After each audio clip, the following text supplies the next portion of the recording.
Bom, para o nosso experimento de cultivo de eucariotes unicelulares, utilizamos o meio de cultura probiótico. O grupo é formado por Ana, Michele, Milena e Timerson. Esses são os tópicos que iremos apresentar durante a apresentação. O experimento ele foi feito no dia 8 de agosto e teve o intuito de comparar uma amostra comum, sem meio de cultivo, com uma amostra que possuía meio de cultivo. Esse meio de cultivo é o uso de nutrientes para a proliferação de micro-organismos fora do seu habitat natural. Para o nosso experimento, utilizamos amostras do lago Jardim Botânico e separamos em uma que continha meio de cultura e outra que não possuía meio de cultura. Como eu citei no começo, o nosso meio de cultura é o probiótico em cápsula. Após uma semana com o frasco de vidro destampado e em contato com o sol, foi possível observar mudanças em comparação com a amostra sem meio de cultura. Os objetivos específicos eram identificar se houve diferença visível entre a amostra controle e a amostra teste, identificar a composição biótica de ambas, avaliar quantitativamente a eficácia do probiótico como meio de cultura. E o nosso objetivo geral era levantar as possíveis hipóteses para o resultado encontrado no nosso experimento. Olá, meu nome é Ana e falarei sobre a metodologia. O experimento foi realizado no dia 8 de agosto e se evidenciou através dos seguintes passos. Primeiro, ocorreu a esterilização do recipiente. O pote de vidro foi esterilizado em casa em uma panela com água. Após esfriar, foi adicionado 250 ml da amostra de água retirada do lago do Jardim Botânico. Em segundo, ocorreu o preparo da solução com probiótico. Foi adicionado em um becker 50 ml de água previamente fervida. E em seguida foi adicionado o conteúdo da cápsula de probiótico. Posteriormente, a mistura de água com probiótico foi transferida para o recipiente de vidro que continha 250 ml da amostra, retirada do lago. E por último, ocorreu a homogeneização da solução. Após a adição das substâncias, a amostra foi homogeneizada com o auxílio de um bastão de vidro. A amostra ficou do dia 8 de agosto até o dia 15 de agosto, descansando ao lado da janela e destampada. A seguir, apresentaremos o resultado e o levantamento de organismos eucariontes observado em cada amostra, seguindo a classificação utilizada por Rudier. Eu sou a Milena e vou falar sobre os resultados encontrados nas amostras após ficarem reservados por uma semana.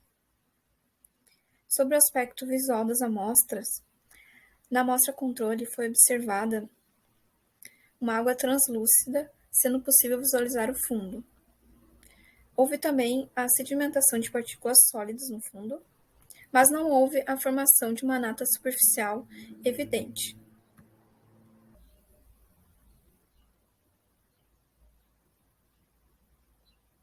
Na amostra tratada com probiótico, foi observada a criação de uma camada fina de nata superficial, a diminuição da turbidez da água e uma maior concentração de partículas sólidas sedimentadas no fundo do frasco. Foi observada uma cor mais evidente em relação à amostra controle também.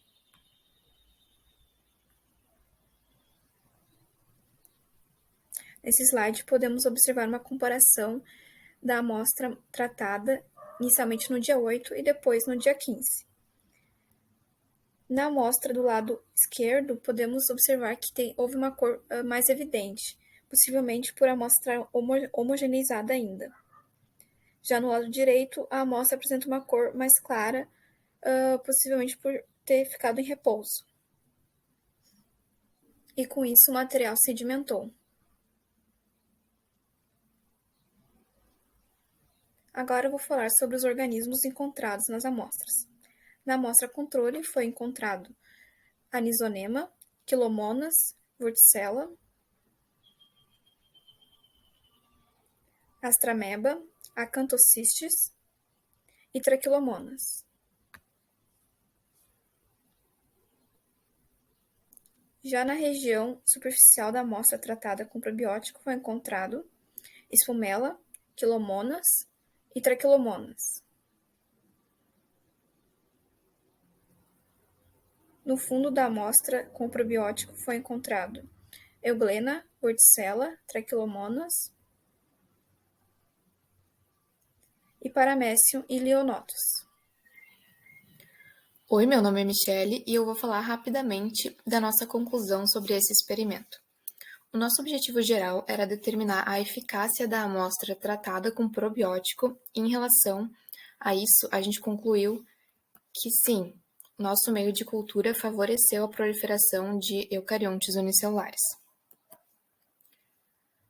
Isso porque observamos que a amostra controle apresentava menor riqueza, ou seja, abundância de organismos, e também menor diversidade de espécies em relação à amostra tratada com probiótico.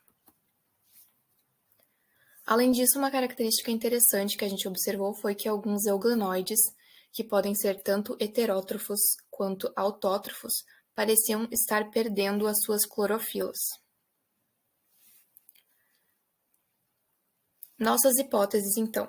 Em primeiro lugar, o sucesso do probiótico deve-se ao fato dele ser um produto à base de micro-organismos, bactérias mais especificamente, o que proporcionou uma ótima condição nutritiva aos organismos nesse meio. A presença de bactérias pode causar cor, odor e sabor na água.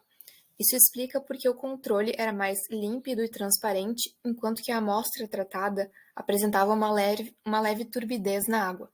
Turbidez é a condição relativa à quantidade de partículas em suspensão na água, o que dificulta a passagem de luz por ela.